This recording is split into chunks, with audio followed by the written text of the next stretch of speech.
Sacré Dieu des Hébreux, je veux te bénir, te rendre l'honneur et te donner la gloire. Je veux bénir ton nom pour ce temps. Je veux bénir ton nom pour ce moment. Je veux bénir ton nom, Seigneur Jésus, pour la grâce que tu fais. Saint-Esprit, je veux, Seigneur, te demander, à ta main puissante, de prendre le contrôle ce soir. Merci parce que tu es à l'œuvre et parce que tu es au contrôle. Dieu élevé et puissant, roi des rois, assis sur ton trône, tu règnes à jamais. Et c'est toi que j'invoque, c'est toi que j'appelle, afin que tu viennes établir ta présence au milieu de nous et que tu puisses nous conduire dans le reste de ce temps. Que toute l'honneur et la gloire te reviennent, parce que je veux, Seigneur, Père de gloire, te laisser la première place et m'effacer. Viens grandir, viens nous faire du bien, viens nous transformer. Viens, Seigneur Jésus, nous changer. Que toute l'honneur et la gloire te reviennent. Au nom de Jésus-Christ. Amen. Que Dieu nous bénisse. Thank you, Jesus. Alléluia. Ce soir, nous allons parler de l'importance du Saint-Esprit. Nous allons parler de l'importance du Saint-Esprit. Vous savez, toutes choses que nous faisons sur cette terre, nous n'arriverons pas à accomplir ces choses si nous n'avons pas le Saint-Esprit. Nous ne pouvons pas prêcher si nous n'avons pas le Saint-Esprit.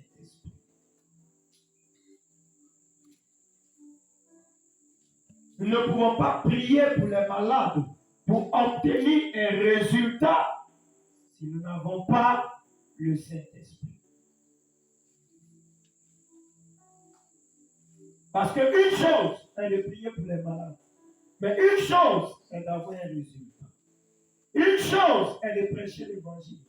Une chose est d'avoir un résultat. Une chose est de parler de la part de Jésus. Une chose est d'obtenir un résultat concernant la conversion des âmes. Et nous ne pouvons pas accomplir ces choses si nous n'avons pas le Saint-Esprit. Le Saint-Esprit est indispensable.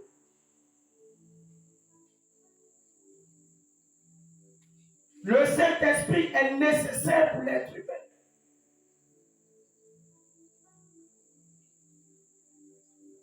Le Saint-Esprit pour toi et moi est une priorité. Dans tes activités, le Saint-Esprit est une priorité. Dans ton parcours sur la terre, le Saint-Esprit est une priorité. Dans ton ministère, le Saint-Esprit est une priorité. Dans ton foyer, le Saint-Esprit est une priorité. Pour l'éducation de tes enfants, le Saint-Esprit est une priorité. Pour les décisions, le Saint-Esprit est une priorité. Voilà pourquoi, ce soir, nous échangeons autour de ce thème si important. L'importance du Saint-Esprit. Nous allons prendre notre Bible dans le livre de Jean chapitre 3, à partir du verset 1. Jean chapitre 3, verset 1. Nous allons lire la parole de Dieu.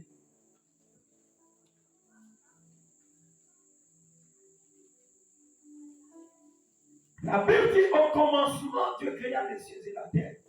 La terre était informe et vide. Mais l'Esprit de Dieu se mouvait au-dessus des eaux.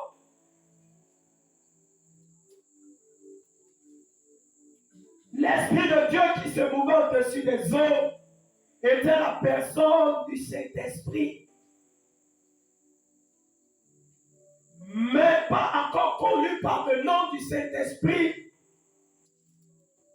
Parce que la Bible dit qu'il y avait chaos sur toute la terre. La terre n'avait pas de forme. La terre était vide.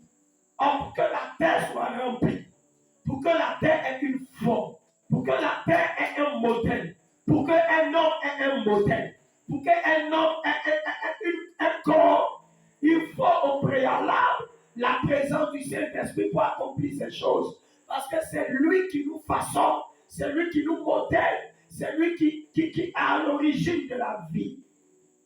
Raison pour laquelle il se mouvait au-dessus des eaux. Et quand nous lisons la Bible, nous évoluons. Vous allez remarquer que la Bible dit que la lumière soit et la lumière fut. La vie a commencé à naître dans les astres, sur la terre et dans tous les éléments de la nature. La vie a commencé à se mettre en marche.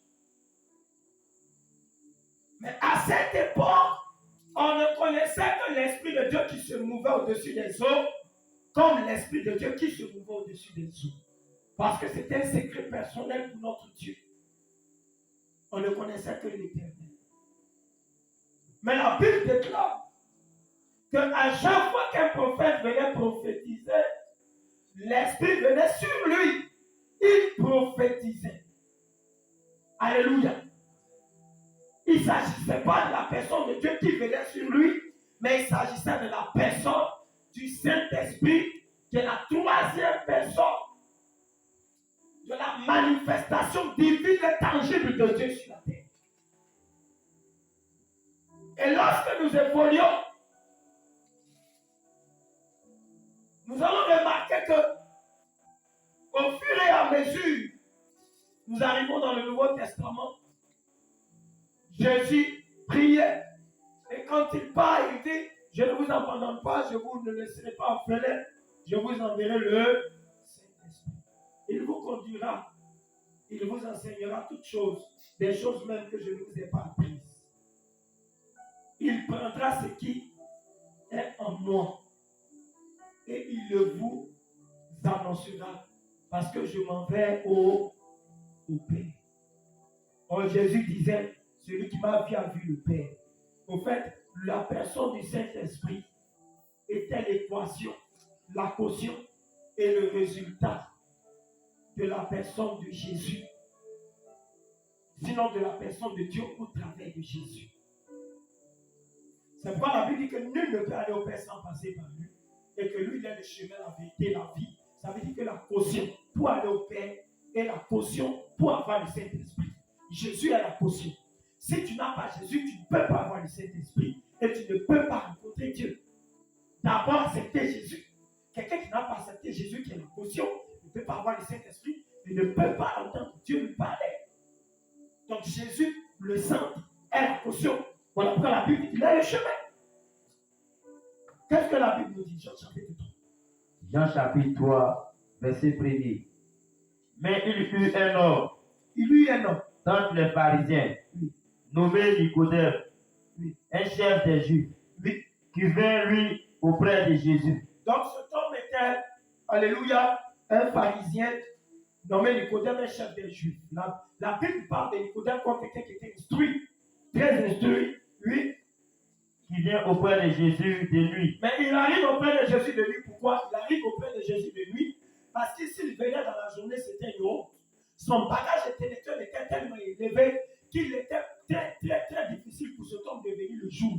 Il fallait qu'il vienne de nuit parce que malgré le niveau de son bagage intellectuel, il y a quelque chose qui lui manquait. Il y a quelque chose qu'il n'arrivait pas à comprendre. Bien aimé ce soir, je suis en train de dire, malgré le niveau et le degré de l'argent de quelqu'un, le degré de paix de quelqu'un, si tu n'as pas le Saint-Esprit, tu es un homme mort. Si ton foyer n'a pas la présence du Saint-Esprit, tu es une femme ou un homme mort. Si ton ministère n'a pas la présence du Saint-Esprit, tu es mort. Tant bien que tu vis. Cet homme avait un bagage intellectuel élevé. Mais à l'intérieur de lui, il sentait vide. C'est pour ça, et pour cette raison, plusieurs parmi vous, parfois, étant chrétiens, 10 ans de vie chrétienne, 20 ans, 30 ans, 14 ans, souvent même pasteur, souvent même femme de pasteur, souvent même papa pasteur, il sent encore un vide en lui. Quel est le résultat? Ou bien qu'est-ce qui est en train de se passer? C'est le manque d'accoutumance au Saint-Esprit, ou même le manque de la présence du Saint-Esprit. Et lui dit, Lui, Rabbi, vous savez, parfois quand le Saint-Esprit n'est pas en train de se mouvoir complètement, totalement autour de notre vie, on a tendance à être dans la journée, mais être aussi dans les ténèbres. Pourquoi il vient de nuit? Il devait venir dans la journée parce que la journée c'est le symbole de la lumière. Devant tout le monde poser des questions, mais lui-même au fond de lui, il sent qu'il y a un vide. Et ce vide-là égale l'obscurité. Alors, ce vide ne lui permet pas d'être un homme de vérité sur le plan biblique, sur le plan total. Donc, il faut qu'il vienne de nuit pour prendre une information, pour que le jour soit véritablement jour dans sa vie. Lui, et lui dit, il lui dit, Rabbi, Rabbi, nous savons que tu es un docteur venu de Dieu. Il confesse maintenant que nous savons que tu es un docteur venu de Dieu, parce que quand Nicodème dit Rabbi, la Bible dit Nicodème était un docteur de la loi. Mais il a reconnu quelqu'un qui est au-dessus de toute loi. Alléluia. Il dit Rabbi, nous savons que tu es un docteur qui est venu de Dieu. Mais toi, Nicodème, tu es venu de qui? Parce que tu as fait de hautes études, tu as connu la loi, tu as enseigné la loi, tu as même étudié Dieu. Alléluia. Mais tu as reconnu que lui, il est venu de Dieu. Gloire à Dieu, Nicodème. Lui. Car personne ne peut faire ces miracles que tu fais. Personne ne peut faire ces miracles que tu fais si Dieu n'est avec lui. Si Dieu n'est avec lui. Parce qu'ils avaient déjà quoi? Un problème. Ils avaient déjà un problème parce que je les considère comme des païens. L'enfant de Dieu n'a pas de problème, il vit des situations. Mais ils avaient un problème. Le problème, c'était quoi? C'est que déjà, personne ne pouvait faire ce que Jésus faisait si Dieu n'était pas avec lui. Parce qu'au travers de Jésus, il s'opérait des miracles. Or, eux, avec Dieu, il ne s'opérait rien. Donc déjà, il y avait un problème. Quand ils étaient face à une situation, ils avaient recours à autre chose que à la parole dont eux, ils sont gardés. Ils n'avaient pas recours à ça. Ils étaient docteurs de la loi, mais ils n'avaient pas recours à cette loi pour avoir des solutions. Ils étaient obligés d'utiliser d'autres procédés. Mais cet homme-là n'avait pas d'autre solution que d'utiliser la parole parce qu'il était lui-même la parole. Lui. Jésus lui répondit. Alors Jésus lui répondit. En vérité, en vérité. En vérité, en vérité. Je te le dis. Je te le dis. Si un homme est né de nouveau. Si un homme est né de nouveau. Il ne peut voir le royaume de Dieu. Il ne peut pas voir le royaume de Dieu. La Bible ne dit pas il ne peut entrer. Il y a voir le royaume de Dieu et y entrer. Il y a ces deux choses différentes. Si tu ne nais pas de nouveau, tu ne peux pas voir le royaume de Dieu. La Bible ne dit pas que si tu ne nais pas de nouveau, tu ne peux pas entrer. Parce qu'il y a entrer dans le royaume et il y a quoi? Il y a voir le royaume. D'autres personnes verront le royaume, ils ne pourront pas y entrer. Et d'autres verront, ils entreront. Or, nous faisons partie de la catégorie de ceux qui doivent voir et entrer. Oui. Nicodème lui dit. Comment un homme peut-il naître quand il est vieux? Donc, comment un homme peut-il naître quand il est vieux? On est né d'un père et d'une mère, on a vieilli et on trouve qu'on n'est pas encore né. Oui. Peut-il entrer dans le sein de sa mère et naître? Est-ce qu'il peut entrer dans le sein de sa mère et naître? Jésus lui répondit. Oui. En vérité, je te le dis. Si un homme ne naît d'eau et d'esprit, oui, il ne peut entrer dans le royaume de Dieu. Alléluia. Là maintenant, il dit quoi? Si un homme ne naît d'eau et d'esprit, il ne peut entrer dans le royaume de Dieu. Oh, quand nous avons lu tout à l'heure au départ, il a dit quoi? Si un homme ne naît d'eau et de quoi? Si un homme ne naît de nouveau, il ne peut voir. Si un homme ne naît quoi? De nouveau, il ne peut voir. Quand tu nais de nouveau, tu vois le royaume de Dieu. Mais quand tu nais d'eau et d'esprit, là tu peux entrer dans le royaume de Dieu. C'est deux choses différentes. Quand tu nais de nouveau, tu peux voir le royaume de Dieu, ne pas entrer. Mais pour entrer, la caution, le passeport, le permis qui te entrer dans le royaume, c'est naître dans un esprit. C'est pourquoi tout à l'heure j'ai dit, il y a voir le royaume. Et il y a quoi? Il y a entrer. Oui. Ce qui est né de la chair est chair. Ce qui est né de la chair est chair. Et ce qui est né de l'esprit est esprit. Ce qui est né de l'esprit est esprit. Ne t'étonne pas. Ne t'étonne pas que je t'ai dit. Que je t'ai dit. Il faut que nous naissions de nouveau. Il faut que vous naissiez de nouveau. Il faut que plutôt vous naissiez de nouveau. Le vent souffle. Où il veut. Où il veut. Le vent souffle où il veut. Pourquoi le vent souffle où il veut? Parce que le Saint-Esprit n'est pas visible. C'est la personne de Jésus qui est visible. Mais le Saint-Esprit n'est pas visible. Alléluia. Il n'est pas quoi? Visible. Il est comparable à un vent. Mais la Bible dit qu'il souffle où il veut. Pourquoi il souffle où il veut? Parce que si Dieu est en train de comparer dans sa parole le vent au Saint-Esprit, c'est parce que c'est le Saint-Esprit qui nous conduit, mais ce n'est pas nous qui conduisons le Saint-Esprit. C'est le Saint-Esprit qui nous oriente, ce n'est pas nous qui orientons le Saint-Esprit. Donc le vent souffle où il veut. Et là où le vent souffle, c'est là-bas que tu dois aller. C'est là-bas il doit t'amener. Et tu dois le suivre. L'orientation. Parce que là, il ne parle pas de vent, parce que ça, c'est une figure de style qui a été utilisée. Il est en train de parler de la personne du Saint-Esprit. Oui. Tu en entends le bruit. Tu en entends le bruit. Mais tu ne sais d'où il vient. Tu ne peux pas savoir d'où il vient. Ni où il va. Ni où il va. Tu ne peux pas savoir quels sont les projets de Dieu pour toi. Tu peux que savoir en partie, mais tu ne peux pas savoir totalement. Raison pour laquelle parfois, le Saint-Esprit te dira des choses où il ne t'expliquera pas tout en totalité. C'est lui seul qui sait ce qu'il est en train de vouloir faire au travers de la recommandation qu'il t'a donnée. Parfois, tu peux avoir la grâce de recevoir un message de la part du Saint-Esprit où il peut te donner les détails, mais parfois, tu peux recevoir une révélation venant de la part du Saint-Esprit où il ne te parlera que brièvement, sinon que brièvement. Il ne te parlera que brièvement. Parce que pour le Saint-Esprit, qui est la personne de Dieu, alléluia, qui est l'être suprême, l'essence de la vie de l'homme se doit d'obéir à ce qu'il dit. Il ne doit plus raisonner, il ne doit plus se poser des questions. Une fois que nous raisonnons, déjà le Saint-Esprit est attristé. Oui. Il en est ainsi. Oui. De tout homme qui est né de l'Esprit. Tout homme qui est né de l'Esprit. Oui. Nicodème lui dit. Oui. Comment cela peut-il se faire? Amen. Que Dieu le bénisse. La première des choses, nous sommes en train de parler de l'importance du Saint-Esprit. Et j'ai dit tout à l'heure, c'était primordial. Aujourd'hui, si nous ne réchauffons pas le Saint-Esprit, il sera difficile même pour nous d'entendre la trompette sonner. Aucun chrétien sans le Saint-Esprit n'entendra la trompette sonner. Ce n'est pas possible. Ce n'est pas possible. Tu ne peux pas remporter les batailles que tu remportes sans avoir le Saint-Esprit.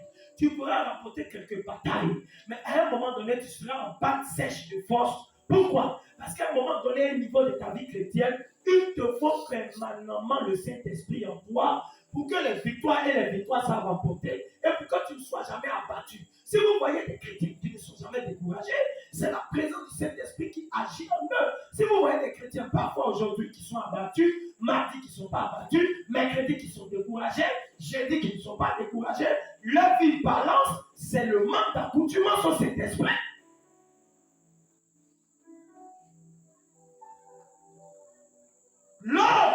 Le chrétien doit comprendre dans l'église que sans le Saint-Esprit, il a perdu la bataille. Généralement, on a l'habitude de négliger le Saint-Esprit, le mettre à l'écart, et on veut agir de nous-mêmes. On veut réfléchir de nous-mêmes. On veut avoir des projets de nous-mêmes. On veut comprendre les choses de nous-mêmes. Et tout est de nous-mêmes, de nous-mêmes et de nous-mêmes.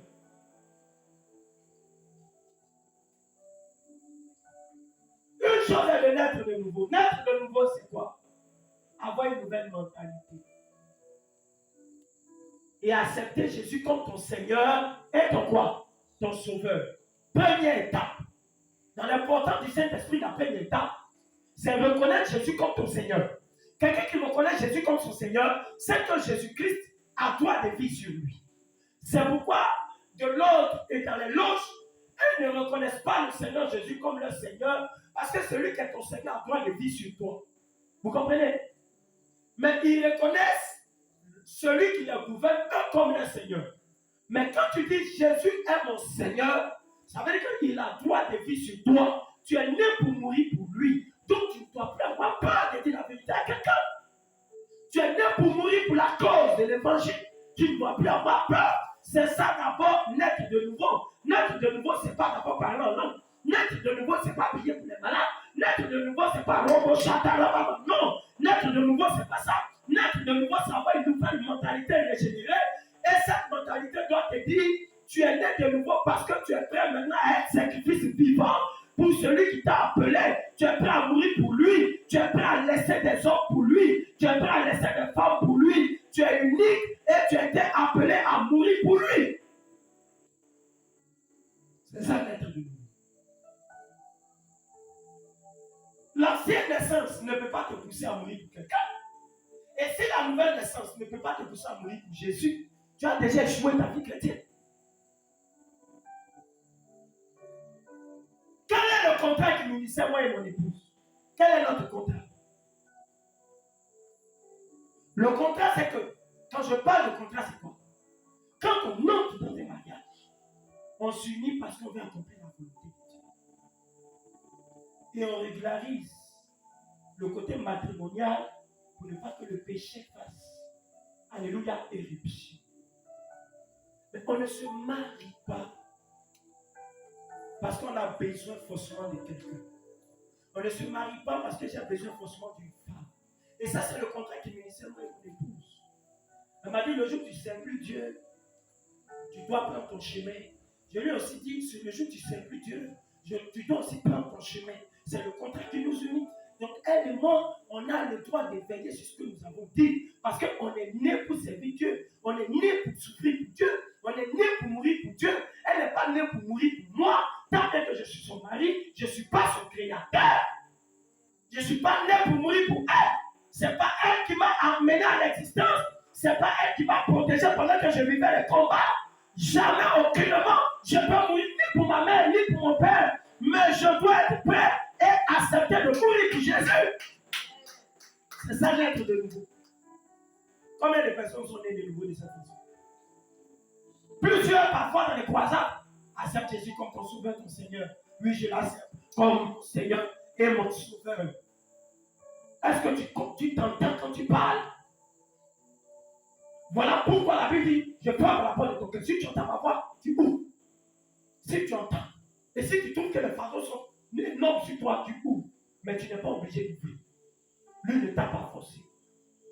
Naître de nouveau, avoir la nouvelle mentalité dans la tête, que tu es prêt à tout abandonner pour Jésus. Quand je devais naître de nouveau, je devais abandonner la bonne maison, je devais abandonner les privilèges, je devais abandonner les dons, je devais abandonner la facilité, je devais tout abandonner. J'ai même abandonné la femme avec qui j'étais, parce que quoi? J'étais rentré dans cette alliance par quoi? Par quoi? Par quoi? D'abord, par le péché, parce que l'appel était là, mais je n'avais pas encore commencé, je vivais dans le péché. Maintenant, l'appel est en train de sonner. Je fais quoi? Si je ne l'aime pas et que j'étais là pour un intérêt, qu'est-ce que je fais? Je ne dois pas être hypocrite. Je dois être sincère envers moi-même. Donc, je dois prendre la décision de la faire asseoir et puis lui dire que non et non, je ne pourrais pas continuer dans cette relation. J'ai été hypocrite avec toi, ça fait 5 ans, mais maintenant, Dieu m'appelle, je suis appelé à mourir pour lui. Et dans la mesure où je suis appelé à mourir pour lui, je dois prendre la décision de te dire la vérité. Je n'ai pas eu peur. Je n'ai pas eu peur de ce qu'après la vérité, j'ai dormi dehors, n'est-ce pas? Je suis retrouvé dehors. Environ 2 ans, je n'avais pas de maison. Je n'ai pas eu peur. Rien ne m'a inquiété. Parce que j'ai vu que j'étais fatigué de ma vie. J'ai vu que tout ce que j'avais fait, il existait quelque part. Parce que c'était même pas évident, je ne devais pas vivre. Et quand j'ai analysé, j'ai vu que le temps était arrivé pour moi de mourir maintenant pour lui, qui est mort à la croix, qui s'est donné pour moi. Pas mourir pour un homme, ni pour une femme, ni pour un parent. Alors la nouvelle naissance avait maintenant commencé. La Bible dit celui qui naît de nouveau voit quoi? Le royaume quoi? Des cieux. La Bible ne dit pas il entre. La Bible dit qu'il voit. Comment tu peux voir? C'est que quand tu as la mentalité de maintenant te sacrifier, parce que je vous ai dit, naître de nouveau, c'est être prêt à mourir pour Jésus. Tu es prêt à ce qu'on t'insulte pour Jésus. Tu es prêt même à dire la vérité à ton mari pour Jésus. Prêt à dire la vérité à ton épouse. Dans les débuts, ça n'a pas été facile. Mon épouse me regarde droit dans les yeux. Elle me dit, regarde, voilà, voilà, voilà, et voilà. Elle n'a pas tenu compte que je devais l'épouser. Non. Elle pouvait se dire non. Si je lui dis cette vérité, elle va partir. Non, elle n'a pas tenu compte parce qu'il va de sa vie. Elle est née pour mourir pour Dieu, non pas pour moi. Je suis né aussi pour mourir pour Christ, non pas pour elle. Donc, c'est cette vérité qui nous a donné la force d'affronter les épreuves de la vie. Naître de nouveau, ce n'est pas d'abord parler en langue. Naître de nouveau. Quiconque chrétien qui n'est pas prêt.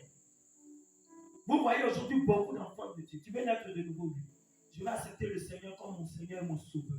Mais pasteur, qu'est-ce que je fais de mes coupés? Ou de mes 4 coupés? Pasteur, si je les abandonne, qui s'occupera de moi? Tu n'es pas encore né de nouveau. Et tu ne peux pas voir le royaume de Dieu. Voir le royaume de Dieu, c'est quoi? C'est que parfois Dieu te montrera certaines choses concernant le ciel. Pour t'avertir, pour te dire qu'il veut aller loin avec toi. Mais ça ne veut pas dire que comme il te montre les choses concernant le ciel, tu as le privilège et la capacité d'entrer. Non. Il te montre ça pour t'avertir, pour dire que tu es aussi un enfant du royaume, mais c'est à toi de décider.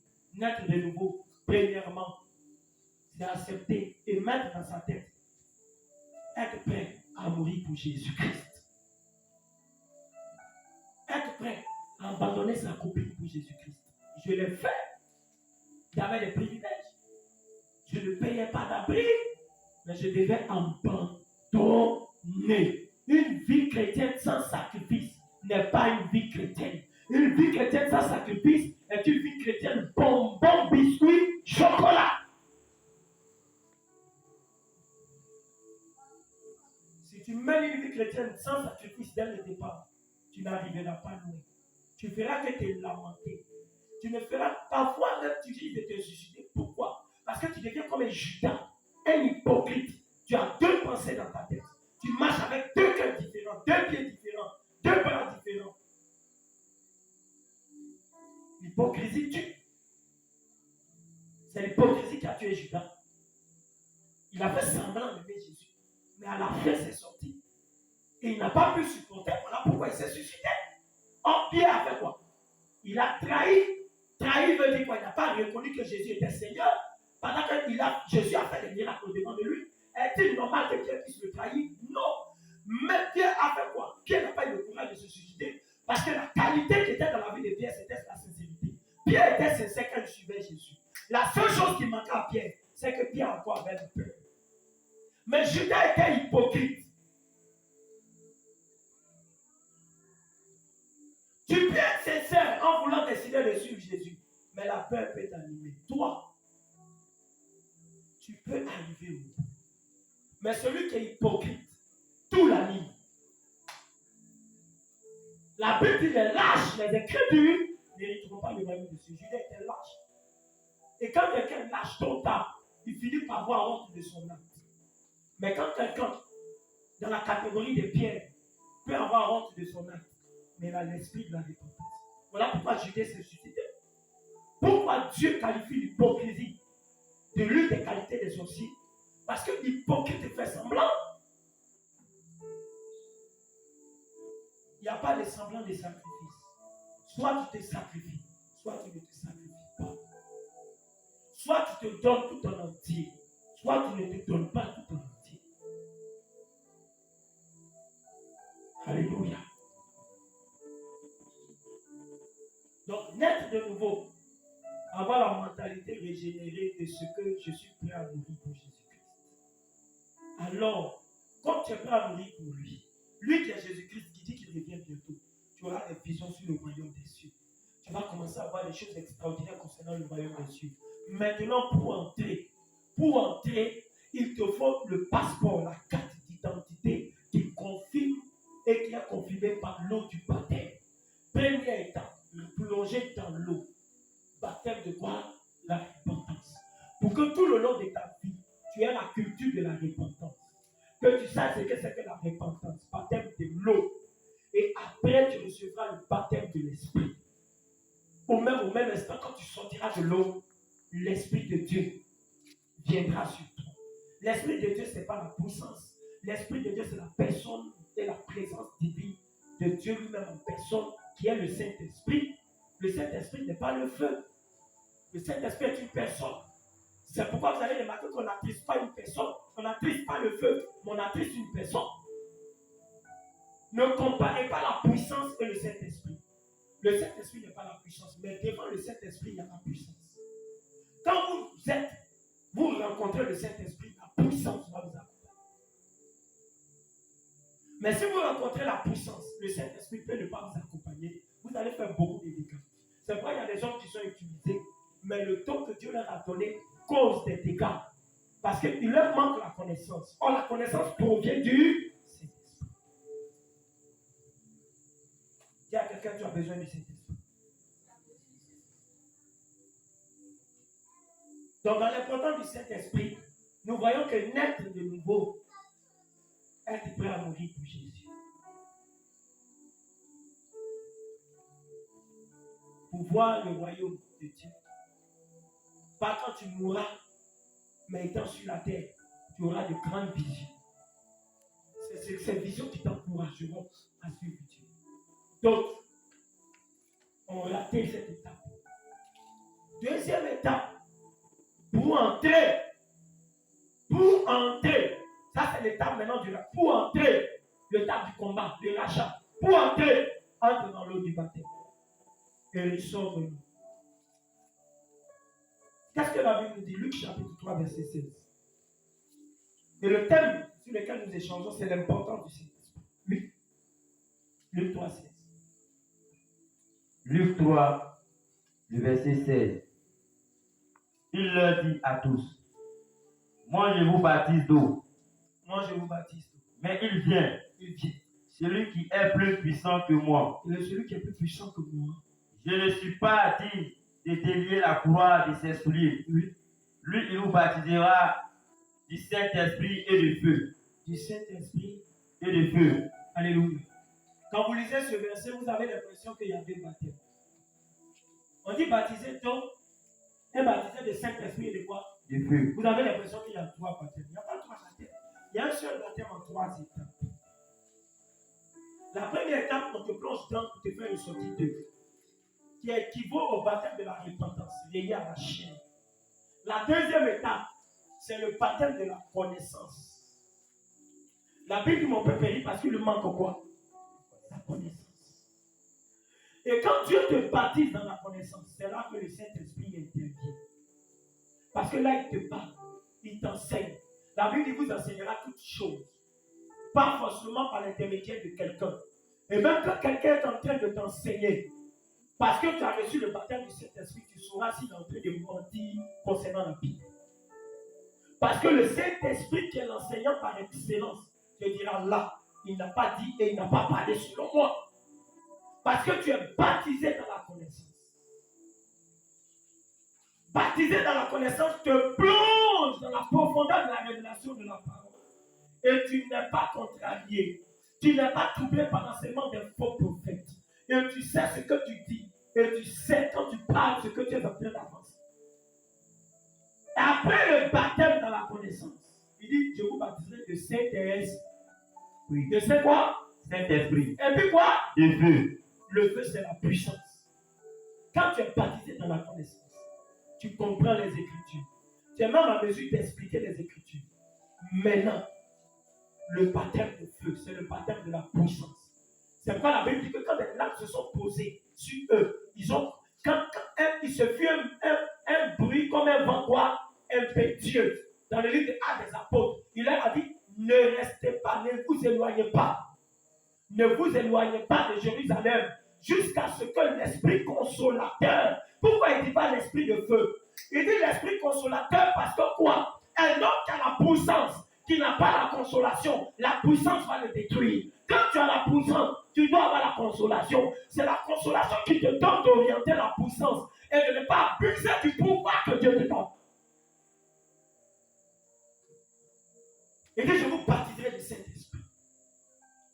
Vous serez des chrétiens de parole. Vous allez comprendre la paix. Mais l'église des temps de la fin a raté une partie de ce baptême. L'église dans les temps de la fin, ils ont besoin qu'on leur lise toujours la Bible. Vous qui êtes allés à l'école, vous allez rendre plus compte que ceux qui ne sont pas allés. Ceux qui ne sont pas allés, c'est parce qu'ils n'étaient pas à l'école, ils ne peuvent pas lire. Et ils prient que Dieu leur montre les Écritures. Mais vous qui êtes allés, vous allez rendre compte. Parce que vous avez la possibilité de lire, de relire les Écritures. Vous devez être assoiffés de la parole de Dieu. Vous devez être des fous de la parole. Parce que dans la connaissance, derrière ou au devant, la connaissance régénère la puissance. Quand tu as la connaissance, Dieu t'établit. On n'établit pas quelqu'un qui n'a rien dans la tête. On n'établit pas quelqu'un qui n'a rien dans le ventre. Pas côté nourriture. On n'établit pas quelqu'un qui n'a pas de connaissance. Même en médecine, les plus grands médecins qui font le monde entier, qui animent des colons, c'est parce qu'ils ont la connaissance. Or, la connaissance des connaissances supérieures, c'est la parole de Dieu. C'est cette connaissance qui a établi Daniel. Vos parents vous ont mis à l'école. Dieu vous a fait la grâce, vous vivez. Certains sont arrivés en terminale. Mais jusqu'à aujourd'hui, ils n'ont aucune idée. Ils n'ont même pas recherché le baptême de l'Esprit. C'est la connaissance est de baptiser dans la parole. Ce n'est pas le souci. Le souci, c'est manger et boire.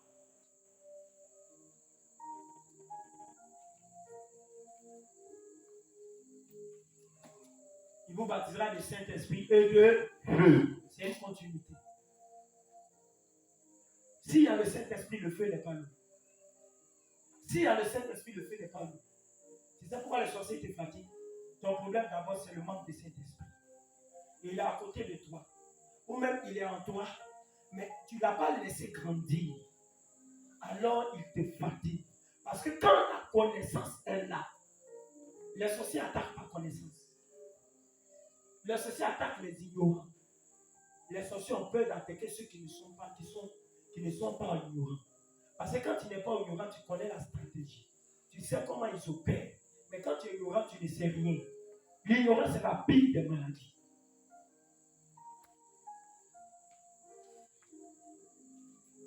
Saint-Esprit est fou. Alléluia. Amen.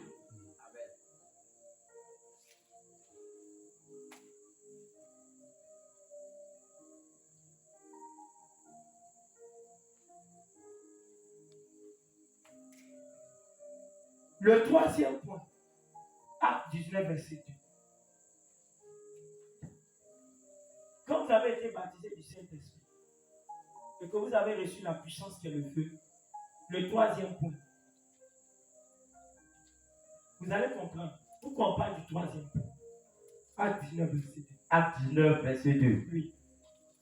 Avez-vous reçu le Saint-Esprit quand vous avez cru? Alléluia. Avez-vous reçu le Saint-Esprit quand vous avez cru?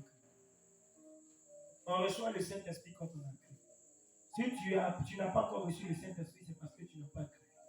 Dieu est formel. C'est parce que tu n'as pas cru que tu n'as pas reçu le Saint-Esprit. Et si tu te poses la question de savoir, est-ce que moi-même j'ai reçu le Saint-Esprit? C'est parce que ta foi n'est pas encore une foi. Avez-vous reçu le Saint-Esprit quand vous avez cru? Parce que c'est primordial pour toi. As-tu reçu le Saint-Esprit quand tu as cru?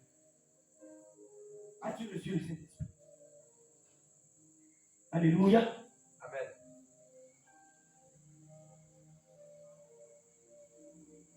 Une chose est de recevoir le Saint-Esprit. Et le quatrième point, une chose est d'être utilisé par le Saint-Esprit. Est-ce que vous savez qu'il y a d'autres qui ont reçu le Saint-Esprit, mais jusqu'aujourd'hui, le Saint-Esprit a du mal à les utiliser. Tu peux recevoir le Saint-Esprit sans être utilisé par lui. Tu sais pourquoi? La Bible dit encore le temps du Saint-Esprit. Il habite en toi, mais il ne peut pas t'utiliser. Et tu vas comprendre pourquoi il ne peut pas t'utiliser.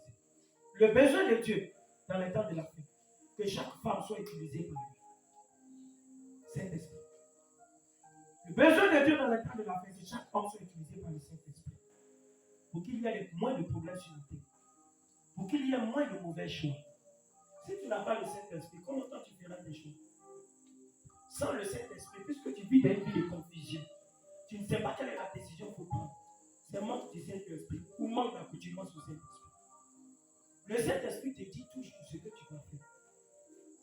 Il t'oriente toujours sur ce que tu dois décider.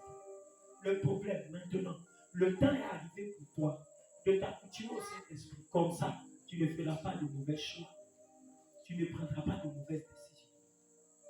Un homme sans le Saint-Esprit, c'est un homme qui a le diable. Tu ne peux pas marcher sans Saint-Esprit et puis ne pas avoir Satan en toi. L'homme, soit est contrôlé par un esprit mauvais, ou soit contrôlé par un esprit de Dieu. Aucun homme sur la terre ne peut être contrôlé par ces deux esprits. Parce que le Saint-Esprit et le diable ne peuvent pas cohabiter dans un être humain. Soit le Saint-Esprit, parce que cet homme a cru, descend, le diable prit le bagage. Ou soit cet homme n'a pas cru, il ne veut pas que le Saint-Esprit entre dans sa vie, alors le diable range le bagage. As-tu reçu le Saint-Esprit quand tu as cru? Pourquoi vous priez et vous mettez vos problèmes au compte de Dieu? Dieu n'a rien à voir dans vos soucis. Votre problème, il vous a donné le Saint-Esprit, vous ne vous êtes pas accoutumé à lui. Qu'est-ce que vous voulez que Dieu fasse?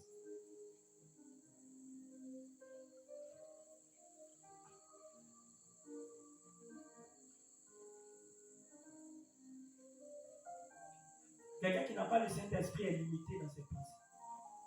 Quelqu'un qui n'a pas le Saint-Esprit réfléchit limité.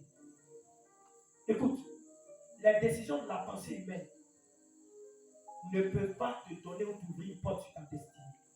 Il faut le Saint-Esprit, la personne de Dieu, pour te communiquer une pensée exacte dans l'esprit qu'il t'a donné. Pour que toi, tu sois différent des autres et pour entrer dans le chemin de la destinée qu'il a tracé. Pose la question à quelqu'un à côté de toi. As-tu reçu le Saint-Esprit quand tu as pris? Alléluia.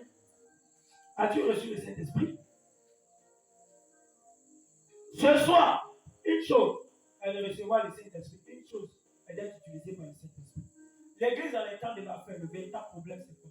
C'est que plusieurs sont nés de nouveau. Comme je vous l'ai dit, prêts à se sacrifier, c'est ça qui est naître de nouveau.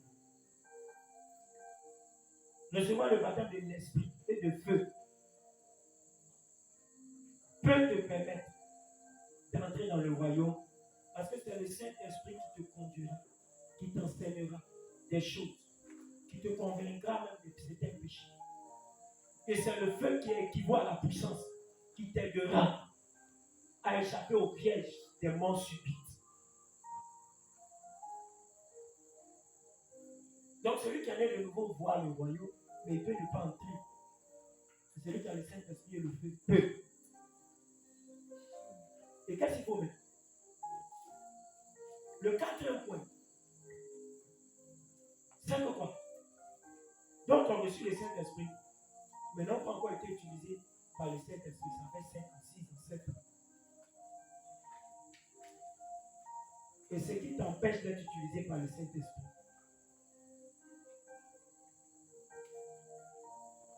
c'est parce que tu n'oses pas. Écoute-moi bien. Quand le Saint-Esprit, parce que tu as cru, est venu dans ta vie, tant que tu n'oses pas, tu n'as pas le courage déjà à commencer à dire la vérité à quelqu'un, Dieu ne t'utilisera jamais. Dieu n'utilise pas un peureux. Dieu n'utilise pas une femme peureuse. Dieu n'utilise pas, non.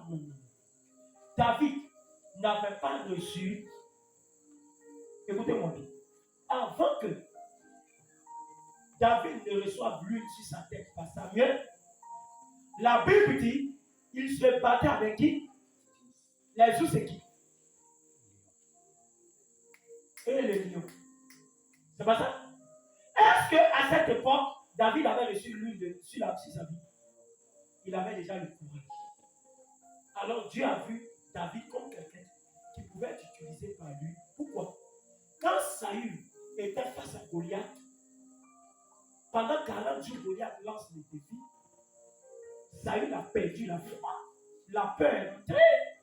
Mais David lui dit, quand j'étais dans les champs, je me battais un loup sur le lion. Si tu t'es jamais battu un loup sur le lion dans le secret, comment toi tu renverseras Goliath dans le public? Celui qui n'a jamais renversé le loup sur le lion dans le secret ne renversera jamais Goliath dans le public. Tu parleras parce que tu diras des paroles en l'air. Goliath vient tomber. Babylone est tombée. Babylone est tombée. Tu finis de prier les sorciers. Marche sur toi. Tout ton corps. Parce que eux-mêmes savent que dans le secret, tu as peur du lion de l'ours.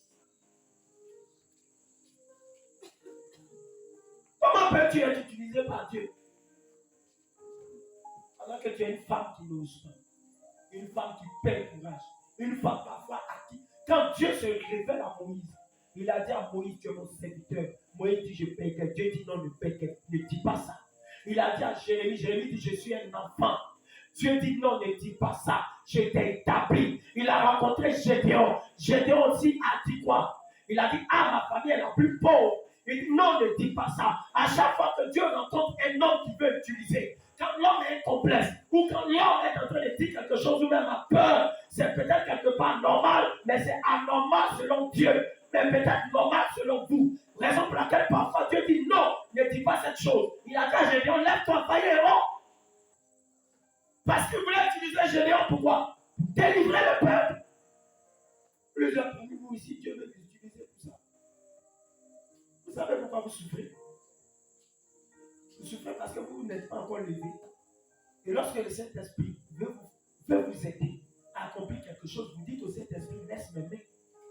Moi, je t'ai reçu, c'est suffisant. Je ne veux pas que tu m'utilises. Et tu fais semblant. Tu dis non, je veux que Dieu m'utilise. Qui t'a dit que tu veux que Dieu t'utilise?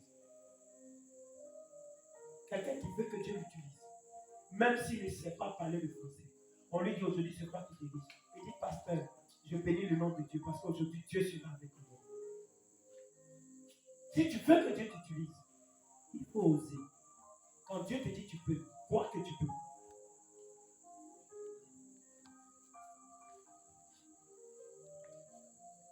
Aujourd'hui, on n'a que des assistants dans les églises. On n'a plus de disciples. Plus de disciples. Le batteur, avec quel esprit il joue la batterie? S'il ne joue pas avec le Saint-Esprit, il joue pas. Il y a des gens même qui ont l'esprit du monde en eux. Tu leur parles, frère, tu as besoin de prier. Mais il viendra chanter, il va encore chanter et l'esprit du monde encore va se manifester en lui. Pourquoi?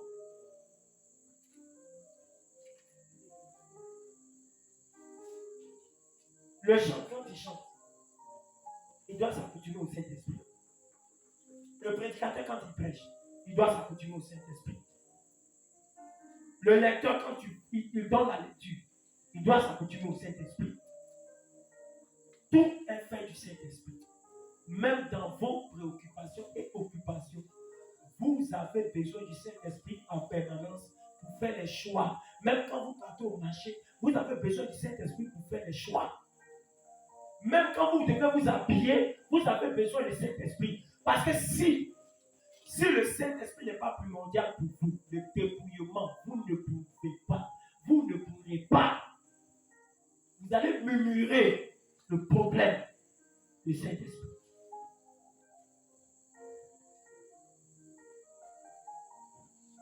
Quelqu'un qui va se débrouiller sans présence de Dieu, il va commencer à dire que c'est le pasteur qui l'a forcé.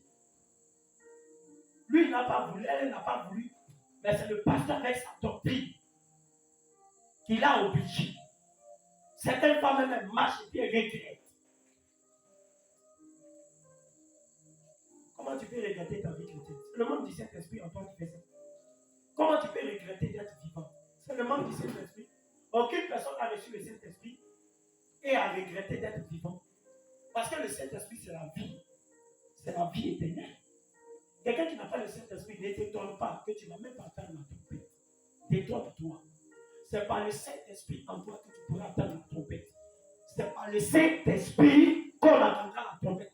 Tout chrétien qui n'a pas le Saint-Esprit ou qui sent qu'il a reçu le Saint-Esprit, mais il n'a pas permis au Saint-Esprit de se mouvoir, c'est le temps de commencer à quoi? À permettre au Saint-Esprit de se mouvoir en toi. Parce que si la trompette sonne, c'est par le Saint-Esprit que chaque enfant de Dieu entendra la trompette sonner. Tu risques d'être là, mais ton entendement spirituel ne sera pas ouvert. La trompette va sonner, tu seras un bon chrétien, un bon prieur, mais tu risques de ne pas être enlevé à cause de ce que tu n'as pas, ou même tu n'as pas laissé le Saint-Esprit grandir en toi. Alors tu n'entendras pas la trompette sonner. La Bible dit que c'est les enfants de Dieu qui entendront la trompette sonner. Les enfants de Dieu sont caractérisés par qui? Ce n'est pas par le vide, hein, c'est par le Saint-Esprit.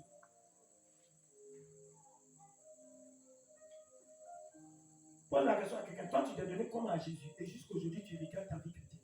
Toi, tu t'es donné comment à Jésus et puis jusqu'aujourd'hui, tu regrettes ton mariage. Toi, tu t'es donné comment à Jésus et puis jusqu'aujourd'hui, tu regrettes ta vie. Tu t'es jamais donné à Jésus. Tu étais un païen.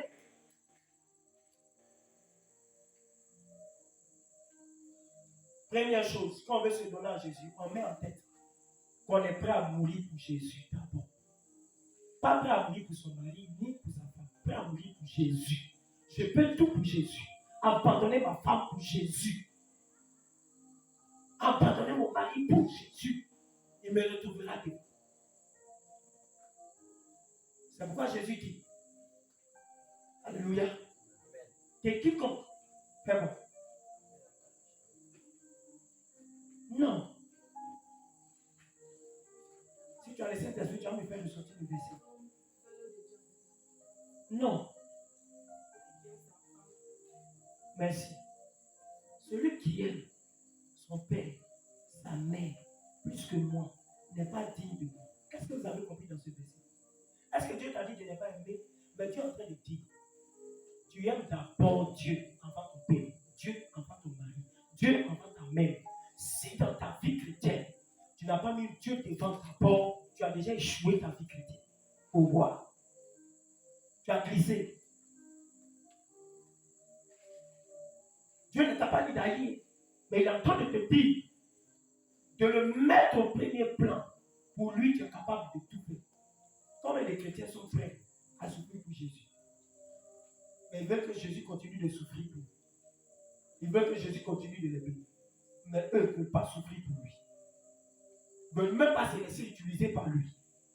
Quand il te dit, qui enverrai-je? J'ai besoin de toi. Non, c'est-à-dire que Seigneur, toi-même tu vois, oh tu sais, les liens dans lesquels tu étais, le sorcier devait te bouffer avec beaucoup de pluie. Lui, Jésus, il est mort à la croix. Quand il mourait, toi-même tu n'étais pas vivant. Ton arrière-grand-mère, grand-père, arrière-ancêtre avait blasphémé. Malgré toutes ces choses, il a eu pitié de toi et en reconnaissance, c'est ce que tu lui fais. C'est ce que tu lui donnes. Tu devais lui dire, Seigneur, eux ils l'ont fait, mais moi pas. Je serai reconnaissant. Et jusqu'aujourd'hui, on continue de ne pas être reconnaissant vis-à-vis de ce Dieu qui est mort à la croix. Si tu étais reconnaissant, tu allais comprendre que les âmes meurent. Tu n'allais pas avoir besoin d'un pasteur pour que le pasteur te dise, là, tu vas évangéliser. Tu allais te lever de toi-même, aller gagner des âmes. Ça, c'est un signe de reconnaissance.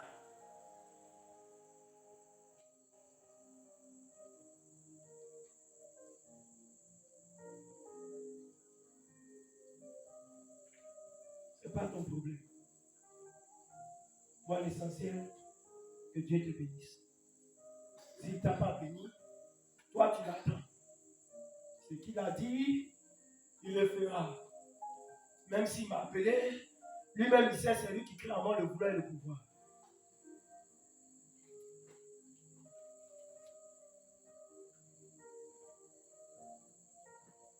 Quand David se battait avec Loup et le lion, David n'avait pas reçu l'onction sur lui. Et c'est quand il a été habitué à se battre avec Loup et le lion qu'il a été poussé par l'Esprit de Dieu. Samuel est venu verser lui. Et c'est là que David maintenant est allé vers Goliath, n'est-ce pas? Ou bien c'est après qu'il a fait tomber Goliath qu'il a reçu lui. N'est-ce pas? Mais est-ce que vous savez que c'est parce que Dieu a vu en David déjà ce courage? Voilà pourquoi il a mis l'huile. L'huile qui est le symbole de quoi? La connaissance d'abord, et puis par la suite la puissance. C'est-à-dire l'autorité. David n'est pas allé de lui-même. Regarde, quelqu'un qui regarde, qui vise Goliath, il dit, je viens contre toi au nom de l'Éternel. Il a visé quelque chose, la connaissance. Il y a des batailles que tu ne remporteras pas avec la puissance. Tu vas tirer dans le vide et dans le temps. Et il y a des batailles qu'on remporte avec la connaissance. La connaissance peut t'éviter beaucoup. Va t'éviter les transpirer.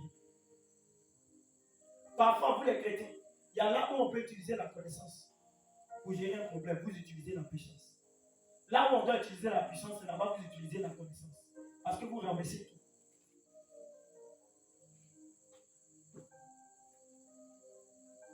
Alléluia.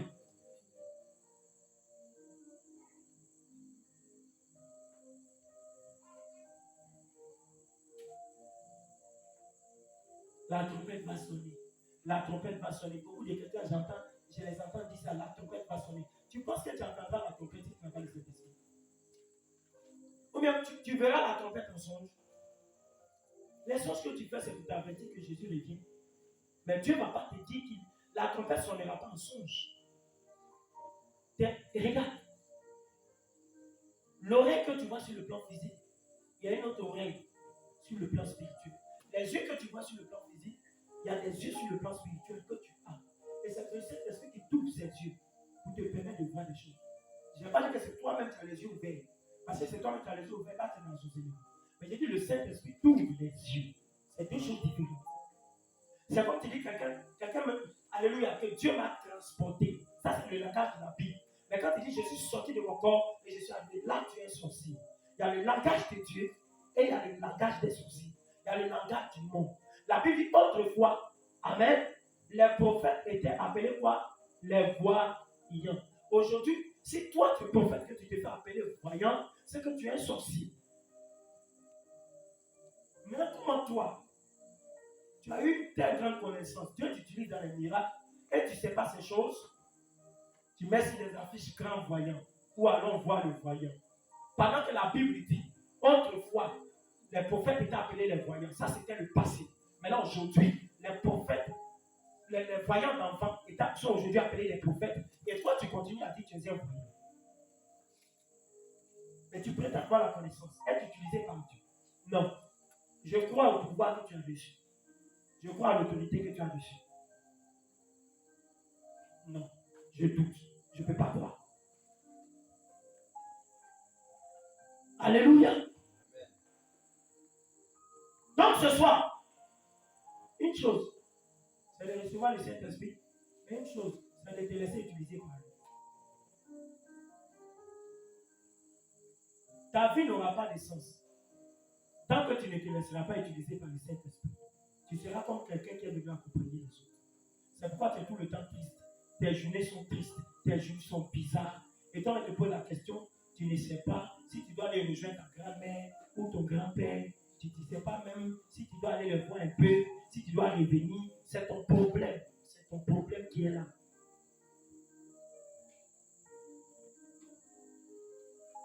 Quelqu'un qui a le don d'évangéliser, ça veut dire quoi? Quelqu'un évangéliste qui n'évangélise pas, il n'aura pas de raison d'être. Parce qu'à chaque fois qu'il n'évangélise pas, il va se sentir malade. Une seule qui a le don de guérison et qui se met pas au service de Dieu, tu ne seras pas en joie. Tu vas te sentir tout le temps malade. C'est comme si la raison de ton existence n'a pas encore commencé à être. C'est pourquoi on voit aujourd'hui des chrétiens frustrés, des chrétiens bizarres, des chrétiens avec un air de mélancolie, un air abattu. Ils ne savent pas pourquoi ils vivent. Parce que pour eux, accepter Jésus était suffisant, mais ils n'ont pas besoin de se laisser utiliser par le Saint-Esprit. Parce que Dieu, pourquoi il t'a choisi dans la famille? Toi, le plus grand voleur, pourquoi c'est toi qui choisis? La plus grande prostituée, pourquoi c'est toi qui choisis? C'est parce qu'il veut que tu sois avec. Et toi, tu le reçois et tu t'assois avec. Et tu dis non, Dieu va me bénir. Attends la bénédiction. Il viendra. Attends. Tu ne veux pas te lever comme une femme courageuse, un homme courageux, dis la vérité à ta famille. Et tu assis, tu caches la vérité. Et toi, tu pries, tu attends la bénédiction de Dieu. Attends, ça va venir. Attends, ça va venir. Toi, ta force, c'est sur les autres. On commence à servir Dieu quand on n'a plus peur de parler à sa famille. C'est pourquoi la Bible dit, vous allez être mes témoins. Où? Jérusalem, c'était où? La capitale. ministère ailleurs. Je vais dire quoi? Dieu va quand même t'envoyer et te donner le courage de parler à tes frères d'abord, avant que ton ministère ne décolle. C'est parce que tu as honte. Tu dis non, moi, je veux qu'on parle de moi. Et ici, là où tu es né, dans la ville où on t'a vu chercher les femmes, dans la ville où on t'a vu chercher les hommes, c'est là-bas que tu dois démontrer que toi, tu as accepté Jésus. Vous serez les témoins à Jérusalem, dans la Samarie et puis jusqu'aux extrémités de la terre. Vous voulez aller être les témoins aux extrémités et Jérusalem, à côté de toi ici. Tu as fini d'être témoin ici. Tu as fini de prêcher à Deauville ici. Tu as fini de tourner au marché. Et tu vas aller au Voïté.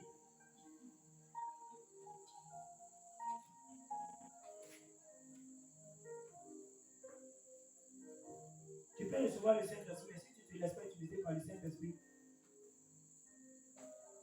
tu vas regretter ta raison de toute existence. Regarde, la Bible dit qu'il y a plus de bonheur qu'à donner qu'à quoi. Mais quand tu pries pour le mal, et puis il te dit, quand tu as prié, j'ai été guéri. Tu souris. Il y a une joie qui t'a dit. C'est cette joie-là que tu as perdu. Regarde, quand tu es évangéliste, et puis tu vas évangéliser, et puis quelqu'un dit, pasteur, tu ne me connais pas, tu dis non. Il dit, la fois passée, je prêchais. Tu prêchais. Je n'ai pas voulu te dire. Mais ta prédication, à la fois aujourd'hui que j'ai pris la décision, j'ai abandonné mes copines. Je me suis donné à Jésus. Tu as une joie d'être. C'est pourquoi le diable, c'est ça. L'un des combats que le diable met dans le temps de la fin, c'est de nous empêcher de nous lever. De sorte que ce que Dieu a mis en nous puisse mourir. Comme ça, si on n'a pas été utilisé par Dieu, on sera un arbre inutile. La Bible dit tout arbre inutile sera quoi? Coupé et jeté au feu. En quoi est-ce que toi tu as été utile à Dieu? En quoi est-ce que tu as été utile à Dieu? Quand tu chantes dans l'église, tu as été utile à l'église. Tu dois être utile dans le monde en parlant de Jésus aux gens du monde.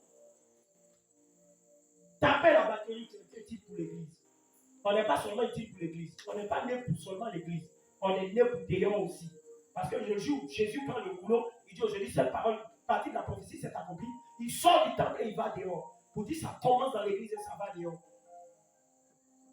L'église doit éclairer une vie. Tu n'aimes pas souvent, tu es là et tu regardes. Tu as l'impression que Dieu t'a oublié. Parce que c'est pourquoi il t'a appelé, tu n'as pas commencé à le faire. Quand tu vas commencer à le faire, tu verras si l'Éternel n'ouvre pas les portes ou pas.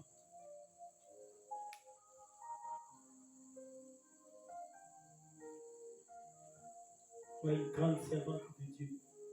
Tu vends les bons maïs. Ou si c'était ça, à ça que Dieu t'avait appelé. D'autres vendent des tortilles. D'autres dans des magasins de paille.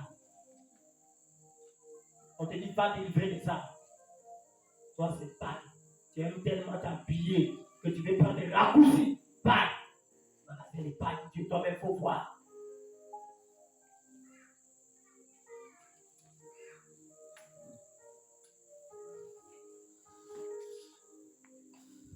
Alléluia. 3 choses quand le Saint-Esprit t'utilise. Tu veux savoir quand le Saint-Esprit t'utilise? Ce n'est pas quand tu parles la langue. Parler en langue, ça t'édifie toi-même. Ça n'édifie pas quelqu'un. Prophétiser, là, ça donne un message à quelqu'un. Prophétiser ne change pas la vie de quelqu'un. Tu veux savoir à quel moment le Saint-Esprit va t'utiliser ou t'utilise? On va parler de ces 3 choses et puis ça arrive. Quand tu pries pour toi-même. Quand tu pries pour avoir une vie de prière et pour avoir le feu allumé. Sinon, prier, ce n'est pas servir Dieu. Qui t'a dit que prier, c'est servir Dieu? Prier, c'est un ministère. Parmi les 5 ministères, tu as vu le ministère de la prière. Et certains enfants de Dieu, parfois, ils ont prié parce que dans ces 2 jours, ils se sont levés un peu en prière. Ils disent, ah, j'ai fait l'œuvre de Dieu. Tu fais l'œuvre de Dieu en quoi? Il faut dire, je vais fortifier en prière. Tu n'as rien encore fait. Quand tu finis de prier, maintenant, va. D'autres disent, ah, j'ai trop gêné. Le Seigneur sait que moi-même, là, je me suis abandonné pour lui. Qui t'a dit gêner convertir les gens? Depuis que tu as gêné, combien d'hommes qui sont convertis? Gêner, ça enlève les liens, ça brise tes liens de colère. Tu parles mal, c'est pourquoi tu as besoin de gêner. Il faut que les gens ferment ta bouche. Est-ce que les gens convertissent quelqu'un? Gêner, ce n'est pas un ministère. C'est pour te fortifier toi-même.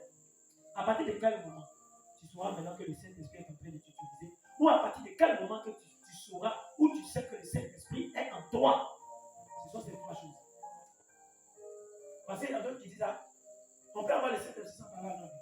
Parler en langue, c'est le baptême de feu. C'est pourquoi la Bible dit que vous baptiserez le Saint-Esprit et de quoi? Tu peux recevoir le Saint-Esprit, mais tu ne parles pas en langue. Ça veut dire que tu es baptisé dans la connaissance de la parole, mais parler en langue, tu n'as pas encore reçu le feu. C'est pourquoi il dit je vous baptiserai du Saint-Esprit et de feu. Ce n'est pas tous ceux qui ont reçu le Saint-Esprit qui parlent en langue.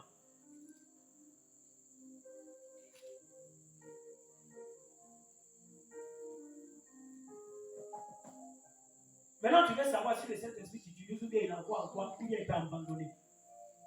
Tu veux connaître les signes? On va parler de ça. 3 secondes, puis on s'arrête là. Tu veux savoir si Dieu t'utilise?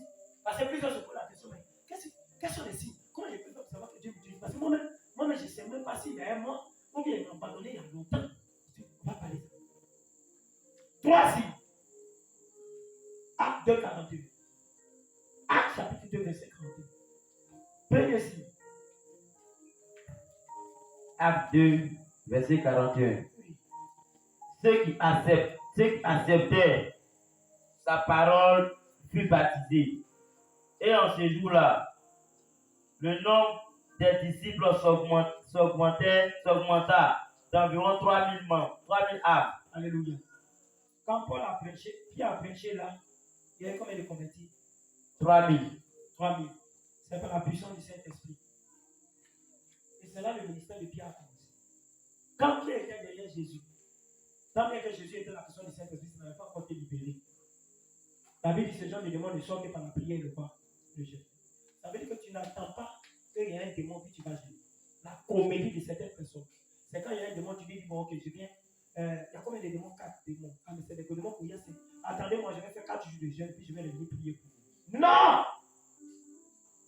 Tu as tout le temps en jeûne. Comme ça, quand tu rencontres le démon sur le champ, tu le chasses. L'église est en train de perdre la capacité, le pouvoir que Christ nous a.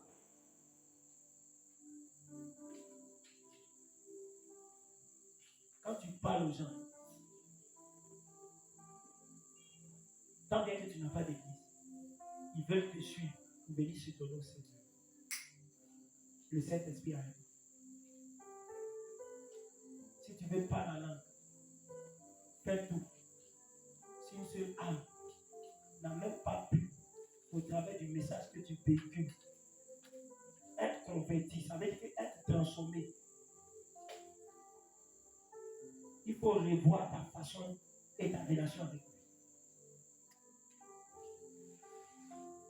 C'est qu'un Saint-Esprit qui a reçu et puis depuis, il n'y a pas de converti. Il n'y a pas quelqu'un qui a dit. C'est la sœur qui m'a parlé de Jésus et je suis tombé au Seigneur. C'est quel Saint-Esprit que tu as reçu? Le rôle du Saint-Esprit, c'est de transformer. Comment toi tu l'as reçu? Premier signe. Ah non, avec des bouillements là, vraiment les gens, quand tu leur parles, ils ne veulent pas s'étonner au Seigneur. Tu as menti. Tu mens. Quel débrouillement ne veut pas s'étonner au Seigneur? Même s'ils ne veulent pas s'étonner, il y a d'autres qui vont s'étonner. Tu dois faire des convertis. L'autorité par le Saint-Esprit sur toi doit être primordiale. Ça doit t'imposer des gens. Chaque jour, des gens doivent se tourner au Seigneur par tes interventions. Pas le pasteur. La Bible dit que dans les derniers temps, je répandrai mon esprit sur quoi? Est-ce qu'il a dit sur les chiens? Il dit toute chair, mais en réalité, nous tous nous savons qu'aucun chien ne peut prophétiser si lui-même Dieu nous passe la bouche comme elle a ouvert la bouche de l'homme. Donc l'esprit sur toute chair, c'est même les bébés et les êtres humains. Ce n'est pas l'esprit sur les animaux. Les animaux n'ont pas droit au Saint-Esprit. Quand il dit toute chair, c'est tout le monde.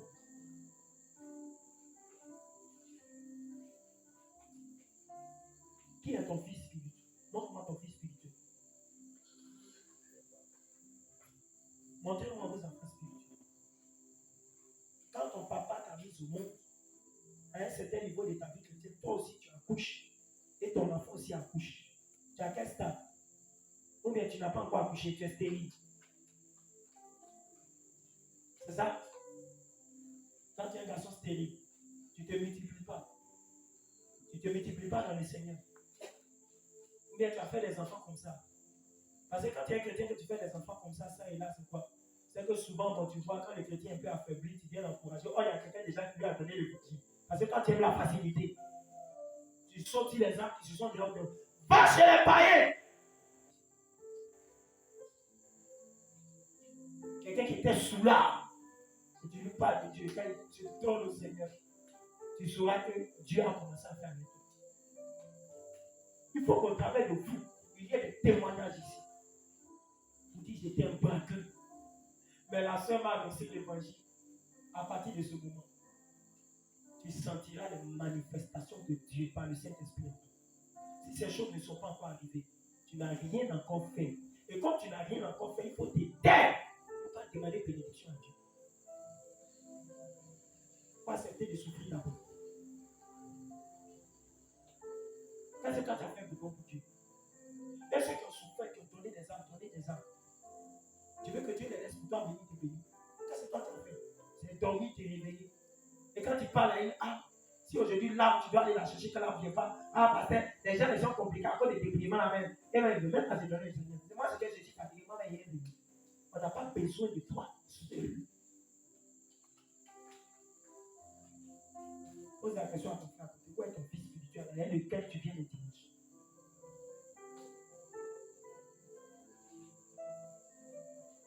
Où est ta fille spirituelle que tu as gagné, que tu veilles sur elle? Et avec ça, tu dis non, Dieu t'a appelé. Mais tu penses que c'est la bénédiction va venir. C'est ce que tu as gagné au Seigneur. Ils vont travailler, ils vont penser à toi. Et à partir de là, Dieu aussi pensera à toi. Et rien gagné du tout.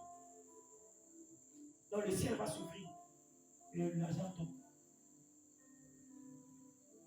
Le ciel va s'ouvrir, le mari tombe. Un mari que tu ne peux même pas envoyer à la conversion.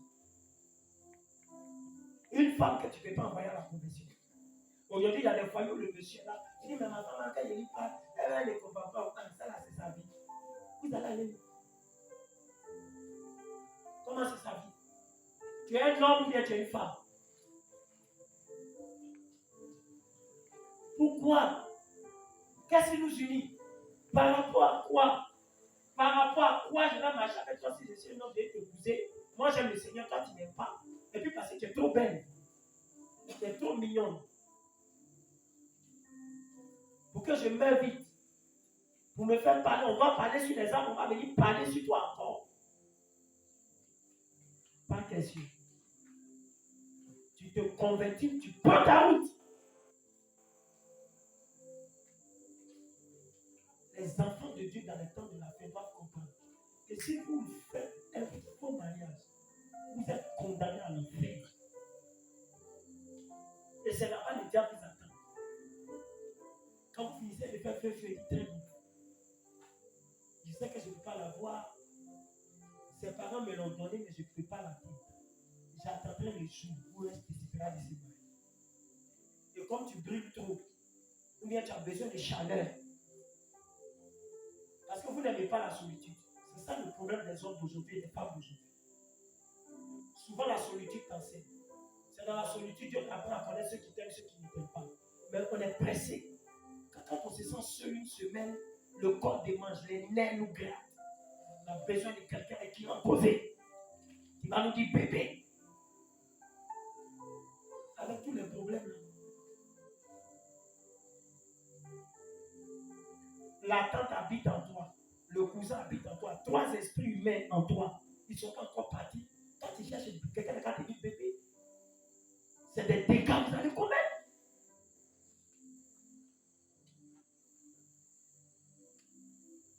Quand on se convertit, on cherche à délivrance, on cherche sa vie d'abord. C'est pourquoi parfois Dieu vous met en contact avec des gens pour vous faciliter votre vie chrétienne. Des endroits où vous pouvez dormir, là vous n'allez pas payer l'eau et le courant pour vous préparer à bien servir Dieu. Si vous ratez cette occasion, vous n'aurez pas de choses à dire à Dieu. Même les prostituées, certaines même ont abandonné, elles ont dormi dehors. Toi, tu avais l'occasion d'être chez des personnes sans dormir dehors pour bien servir Dieu. Tu as raté ces occasions. Dieu peut te donner encore une opportunité. Mais fais gaffe à toi. Tu risques d'être les derniers instants de tes opportunités.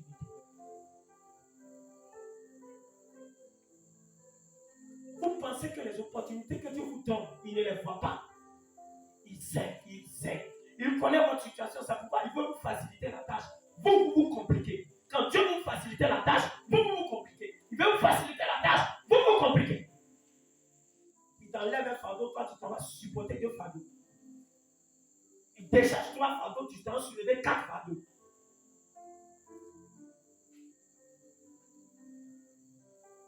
Il doit avoir des convertis au passage. Les gens doivent vivre, 3e point, l'intelligence au travers de tes paroles. Quand tu parles aux gens, ils doivent sentir la santé, ils doivent sentir la motivation, ils doivent sentir le courage, ils doivent sentir le zèle, ils doivent sentir la révolte de servir le Seigneur. Une prédication qui ne te révolte pas à te lever, qui ne te révolte pas à prier. Et même après une prédication, c'est là que tu vois que tu es en train de manger la viande. Et écoute-moi bien, quand une prédication est une prédication venant du Saint-Esprit, tu peux voir un temps, même en train de voir le monde des ténèbres, mais tu sens qu'il y aurait une amélioration parce que cette fois-ci avant, on te poursuivait, tu n'arrivais pas à combattre. Mais après la prédication, tu sens que maintenant tu te lèves pour combattre. C'est que c'est une prédication qui est venue du Saint-Esprit. Voilà comment on peut faire pour savoir que le Saint-Esprit est passé quelque part. Tu finis d'écouter une prédication, c'est là que tu vois un son, un serpent qui t'a attaché et puis qui est en train de danser avec toi.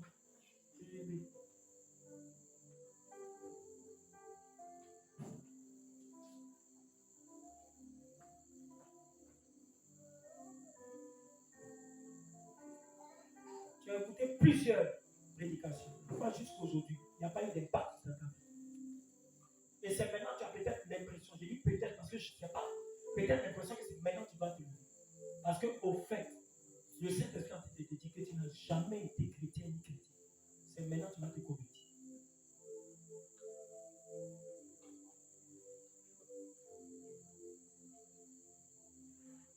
Troisième point. Jean 5, 19.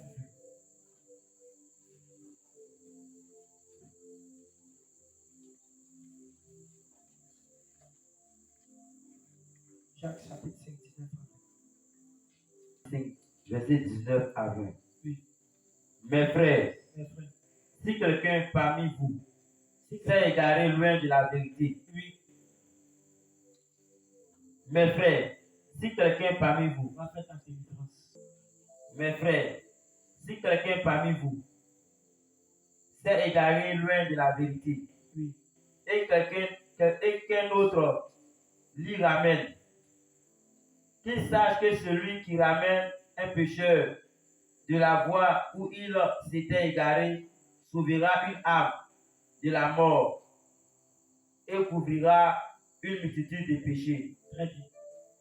La Bible dit, si tu ramènes un pécheur de la voie où il était égaré, tu vas sauver une âme et tu vas couvrir une multitude de quoi? Péchés. La Bible ne dit pas tu vas effacer, il dit tu vas couvrir. Ça veut dire que quoi? Dieu va couvrir tes péchés. Ça veut dire qu'il est sur le point d'effacer. Donc ça veut dire que si tu continues, il risque d'effacer. C'est pourquoi tu vois que l'évangélisation est importante. Parce que Dieu se dit que le fait de parler de sa part, tu n'as pas regardé à tes problèmes, tu n'as pas regardé à ce que tu ne gagnes pas à manger. C'est comme si tu te sacrifiais et tu as laissé la honte pour parler de lui. Alors voici la faveur qui attend ceux qui parlent de sa part. Certains de tes péchés seront couverts. Et si c'est couvert, il réfléchira même pour les effacer si c'est possible. Parce qu'il est court pour voir si tu vas continuer. Il ne les efface pas. Combien de pécheurs tu as ramenés de la voie de Dieu? Il y a d'autres qui ont amené près de 3 millions. Ils ne se sont pas plaints. Tu n'as rien encore fait pour Dieu, tu pleures. Rien encore fait pour Dieu, tu te plains. Pourquoi? Où est ta raison d'être? La plainte là, est-ce que tu penses qu'il y a lieu d'être? Tu as fait quoi? Quoi qui peut toucher le cœur de Dieu? Tu as fait quoi qui a remué le trône de Satan? Rien. Satan n'est même pas inquiet quand il te voit. Et tu oses te plaindre en disant à Dieu, toi-même je ne te comprends pas. Ceux qui parlent comme ça à Dieu, ils ont fait des choses, ils ont posé des actions. Que Dieu nous bénisse. l'importance du Saint-Esprit. Si nous avons compris ça, regarde, il y a des sœurs qui te verront habillé. Elles diront, je vais m'habiller comme. Avant que tu ne leur parles, l'onction déjà.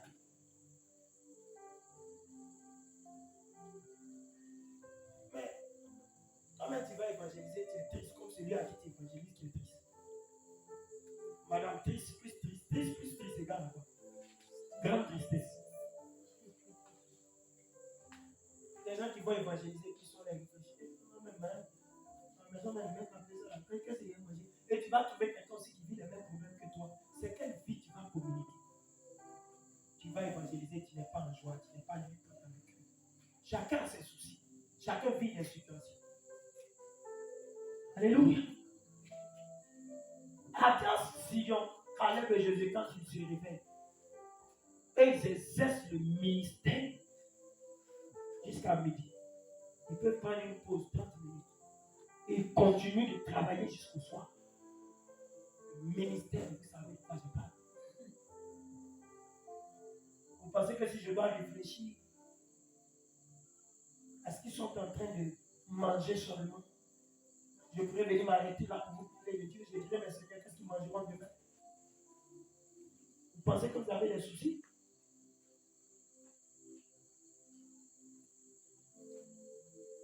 Il y a d'autres mecs qui ne payent même pas de l'eau, ils ne payent pas courant. Et ils disent qu'ils ont problème. Et celui qui paye l'eau, qui paye courant, qui s'occupe d'une famille, lui te dira quoi? Et lui, il est plus en joie que toi. Et tu penses que si tu mets que tu arrives au ciel, tu auras des arguments à donner à Dieu. Tu n'as pas de loyer à payer. Le propriétaire ne vient pas t'encaisser. Dieu fait de sorte que tu sois tranquille dans la tête. Toi, tu dis qu'il y a un problème. Tu as quel problème? Tu n'aimes pas Dieu, c'est tout. Que Dieu le bénisse.